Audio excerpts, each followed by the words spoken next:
Hi friends, welcome to the channel fishandpetshobby. இன்னைக்கு வீடியோல நம்ம பத்தி பார்க்க போறோம் அப்படினு பார்த்தோம்னா இன்ஃபெக்ஷன்ஸ் தான். சோ நம்ம இக்னோர் பண்ற ஒரு சில விஷயங்கள் வந்து நம்ம கண்டுக்காம விட்டுறோம். சோ அந்த மாதிரி இருக்கக்கூடிய விஷயங்கள்ல இருந்து எப்போ நம்மளோட பேர்ட்ஸ்க்கு வந்து இன்ஃபெக்ஷன் வருது, சோ இன்ஃபெக்ஷன் வந்து டிசீஸ் வந்து அந்த பேர்ட்ஸ் இறந்து போயிடும்.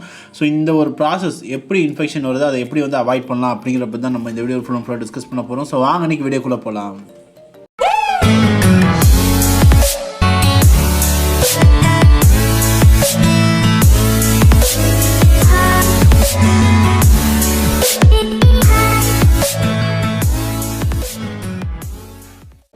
ஸோ இந்த வீடியோக்குள்ளே வந்துட்டோம் அப்படின்னு நம்ம பார்த்துட்டோம்னா இன்ஃபெக்ஷன்ஸ். ஸோ இந்த இன்ஃபெக்ஷன் அப்படின்னு நம்ம பார்த்துட்டோம்னா வந்து டிசீஸ் வரப்போகுது அப்படின்னா வந்து இந்த இன்ஃபெக்ஷன் தான் ஃபஸ்ட்டு வரும். ஸோ அப்படிப்பட்ட ஒரு இன்ஃபெக்ஷன் ஸ்டேஜ்லேயே வந்து நம்ம கண்டுபிடிச்சிட்டோம்னா வந்து மேக்ஸிமம் வந்து பேர்ட்ஸோட லைஃப்பை வந்து காப்பாற்றிடலாம்.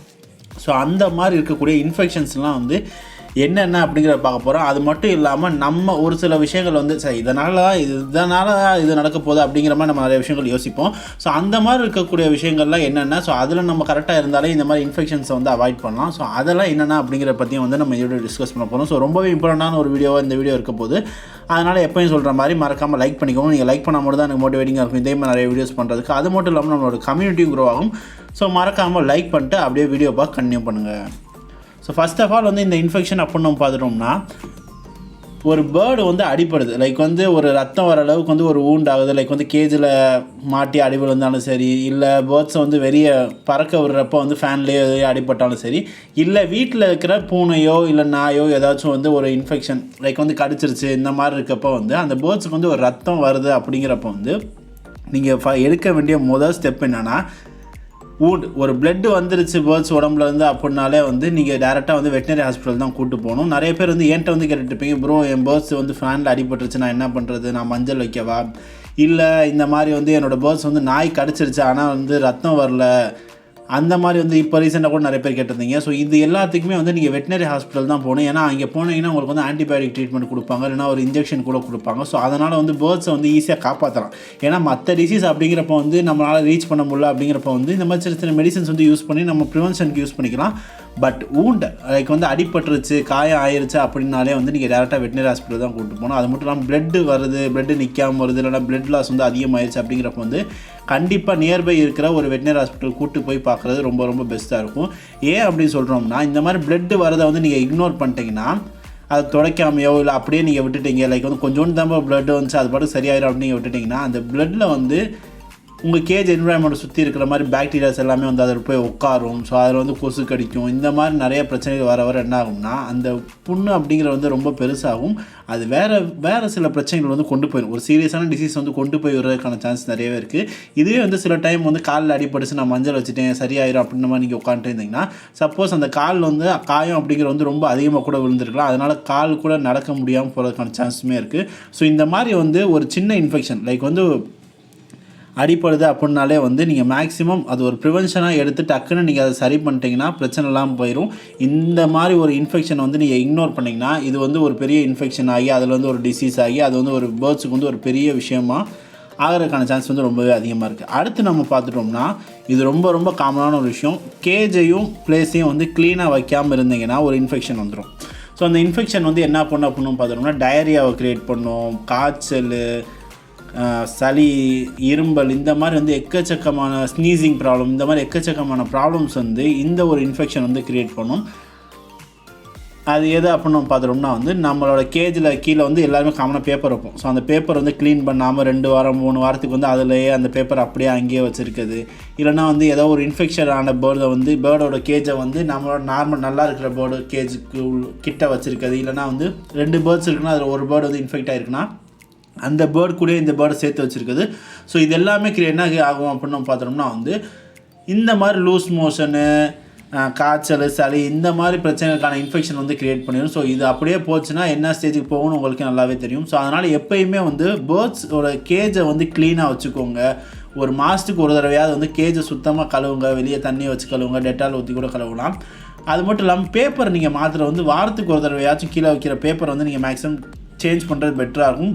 அது மட்டும் இல்லாமல் பேர்ட்ஸ் வச்சுருக்க இடத்தையும் வந்து கரெக்டாக சுத்தமாக வச்சுக்கோங்க. ஏன்னா வந்து கீழே சில பேர் வந்து கிரவுண்டில் வந்து பேப்பர் வைப்பீங்க, இல்லைனா பேப்பர் வைக்காமல் வந்திருப்பீங்க. ஸோ அங்கேருந்து இன்ஃபெக்ஷன் ஆகிறதுக்கான சான்சஸ் ரொம்ப ரொம்ப ரொம்ப அதிகமாக இருக்குது. எறும்பு நிறையா வரும். அது போக வந்து இந்த கொசுவோ இல்லை வெளியே இருந்து எதுனாலுமே வந்து உங்களோட பேர்ட்ஸை வந்து இன்ஃபெக்ட் பண்ணுறதுக்கான சான்சஸ் அப்படிங்கிறது ரொம்பவே அதிகமாக இருக்கும். ஸோ இதையும் வந்து நீங்கள் அந்த என்வரான்மெண்ட்டை க்ளீனாக வச்சுட்டாலே இந்த மாதிரி ஒரு பிரச்சனை வந்து வராது. இதில் முக்கியமான ஒரு பிரச்சனைனா இச்சிங் வரும், லைக் வந்து சொரிகிறது. ஸோ இந்த மாதிரி சொரிய ஆரம்பிச்சினாலே வந்து பேர்ட்ஸோட ஃபெதர் அதிகமாக வர ஆரம்பிச்சிடும். ஸோ இதுவும் இதனால் வரக்கூடிய ஒரு இன்ஃபெக்ஷன் அப்படிங்கிறத தெரிஞ்சுக்கோங்க. அதுக்கு அடுத்து பார்த்துட்டோம்னா டஸ்ட்டு. இந்த டஸ்ட்டு அப்படின்னு நம்ம பார்த்துட்டோம்னா நீங்கள் கேஜ் கிட்ட வச்சுருக்கீங்க, லைக் வந்து கேஜ் வந்து ஜன்னல் கிட்ட வச்சுருக்கீங்க இல்லை அவுட்டோரில் வச்சுருக்கீங்க அப்படிங்கிறப்ப வந்து இந்த டஸ்ட் அப்படிங்கிற ஒரு தொல்லை வந்து பெரிய தொல்லையாக இருக்கும். இது வந்து நீங்கள் வெளியே வண்டி அதிகமாக போது வருது அந்த மாதிரி இடத்துல இருந்தாலும் சரி, இல்லை வந்து இந்த மாதிரி அவுட்டோரில் வச்சுருந்தாலும் சரி, இந்த டஸ்ட்டோட இன்ஃபெக்ஷன் அப்படிங்கிறது வந்து ரொம்ப ரொம்ப ஹார்ம்ஃபுல்லாக இருக்கும் உங்களோட பேர்ட்ஸுக்கு. இந்த டஸ்ட் அப்படிங்கிறது வந்து என்ன பண்ண அப்படின்னு பார்த்துட்டோம்னா வந்து இந்த சளி, இரும்பல், இந்த மாதிரி வந்து கோல்டு ரிலேட்டடாக, ஃபீவர் ரிலேட்டடாக, அது மட்டும் இல்லாமல் வந்து பேர்ட்ஸோட ஃபெதரோட குவாலிட்டியை வந்து அஃபெக்ட் பண்ணும். இந்த டஸ்ட் வந்து ரொம்ப அதிகமாக என்ன ஆகுனா பேர்ட்ஸோட ஃபெதர் குவாலிட்டி அடியாகும். அது மட்டும் இல்லாமல் ஃபெதர்ஸ் வந்து அதிகமாக விழுக ஆரம்பிக்கும். ஸோ அதனால் வந்து இந்த டஸ்ட்டுனால வர இன்ஃபெக்ஷன் வந்து மேக்ஸிமம் அவாய்ட் பண்ணிக்குவோம். அதுக்கு நீங்கள் மேக்ஸிமம் என்ன பண்ணலாம்னா கேஜை வந்து இன்டோரில் வச்சுக்கலாம், இல்லை வேறு ஏதாவது ஒரு சேஃபான ஒரு பிளேஸ் இருக்குது அந்த இடத்துல வந்து அவ்வளோவா டஸ்ட்டு வந்து வராது அப்படிங்கிறப்ப வந்து அந்த மாதிரி இடத்துல கூட நீங்கள் ஷிஃப்ட் பண்ணி வச்சுக்கிறது ரொம்பவே பெட்டராக இருக்கும். இந்த மாதிரி டஸ்ட்டோட இன்ஃபெக்ஷன்லேருந்து உங்களோட பேர்ட்ஸ் வந்து காப்பாற்றிக்கிறதுக்கு. லாஸ்ட் அண்ட் ஃபைனலாக வந்து நம்ம ஒரு விஷயம் பார்த்துட்டோம்னா வந்து இந்த ஃபுட் ஹேபிட்ஸ். ஸோ இந்த ஃபுட்டு வச்சு தான் வந்து எக்கச்சக்கமான ஒரு இன்ஃபெக்ஷன் அப்படிங்கிறதே வரும். ஸோ இதில் நிறைய பேர் பண்ணுற ஒரு முக்கியமான ஒரு தப்பு என்ன அப்படின்னு பார்த்துட்டோம்னா தண்ணி பாக்ஸை மாற்றாமல் விடுறது. லைக் வந்து தண்ணி வந்து இப்போ வந்து இந்த ஃபீடர் பாக்ஸ் அப்படிங்கிற மாதிரி இருக்கும். ஸோ எப்படின்னா வந்து அந்த பாட்டில் வந்து குடிக்கக்கூடிய கம்மியாக இந்த ஃபில் ஆகிட்டே வரும். ஸோ இந்த மாதிரி பாக்ஸ் வைக்கிறப்ப என்ன ஒரு இன்ஃபெக்ஷன் ஆகும் அப்படின்னு பார்த்துட்டோம்னா பேர்ட்ஸ் பொதுவாகவே என்ன மாதிரி ஒரு ஹேபிட் இருக்கும்னா வந்து இந்த குடிக்கிற தண்ணியிலே போய் இந்த மாதிரி பூ போகி வைக்கும். ஸோ அப்படி இருக்கிறப்ப என்ன ஆகும்னா நீங்கள் தண்ணி வந்து ஒரு 3 நாள் 4 நாள் மாற்றாதப்போ வந்து அந்த தண்ணியோட கலரே வேறு மாதிரி மாறி இருக்கும். அதில் ஃபுல்லாமே இது பூ போய் வச்சுருக்கும். ஸோ அப்படி இருக்கிறப்ப வந்து அதனாலேயே வந்து இதுக்கு மேக்ஸிமம் இன்ஃபெக்ஷன் வரும், கொசு வரும், நிறைய பிரச்சனைகள் வரும். ஸோ அதனால் எப்போயுமே நான் ரொம்ப எல்லா வீடியோலையுமே நான் மேக்ஸிமம் வந்து கவர் பண்ணியிருப்பேன். இந்த தண்ணி வாட்டர் பாக்ஸை வந்து நீங்கள் டெய்லியுமே சேஞ்ச் பண்ணணும். ஸோ இந்த வாட்டர் பாக்ஸ் வந்து நீங்கள் மேக்ஸிமம் வந்து இந்த ஃபுல் டைம் ஃபீடர் வந்து எப்போயாவது ட்ராவல் போகிறப்போ வரப்போ வந்து அந்த மாதிரி வச்சுட்டு போயிட்டு ஒரு 3 நாள் 4 நாள் கழிச்சு கூட வந்து மாற்றிக்கலாம். பட் ரெகுலராக நீங்கள் வந்து மேக்ஸிமம் வந்து டெய்லி ஒரு பாட்டில் உள்ளே வைக்கிறீங்கன்னா அதை எடுத்து கொட்டிட்டு திரும்ப ரீஃபில் பண்ணி வைக்கிற மாதிரி இருக்கும். ஏன்னா வாட்டரில் தான் வந்து மெயினாக வந்து இன்ஃபெக்ஷன் பரவதுக்கான சான்ஸ் வந்து ரொம்பவே அதிகமாக இருக்குது. ஸோ அதையும் வந்து மேக்ஸிமம் பார்த்துக்கோங்க. அது மட்டும் இல்லாமல் ஃபுட்டு வைக்கிறது, இந்த ஸ்பெஷல் ஃபுட் எதாவது வைக்கிறது, இந்த எக் ஃபுட்டு எதாவது வைக்கிறீங்கன்னா அதுக்கான டைம் அப்படிங்கிறத பார்த்துட்டிங்கன்னா வந்து ஒரு 1 மணி நேரம் தான். லைக் வந்து சோம்பேறித்தனமாக மறந்துட்டு சரி அப்புறம் எடுத்துக்கலாம் நாளைக்கு எடுத்துக்கலாம் அப்படிங்கிறப்ப வந்து நீங்கள் இருந்தீங்கன்னா அதில் நிறைய ஜெர்ம்ஸ் வந்து ஃபார்ம் ஆகும். ஸோ அந்த ஜெர்ம்ஸ் வந்து திரும்ப பேர்ட்ஸ் சாப்பிட்றப்ப என்ன ஆகும்னா உள்ளே போய் அது வேலையை பார்க்க ஆரம்பிச்சிடும்.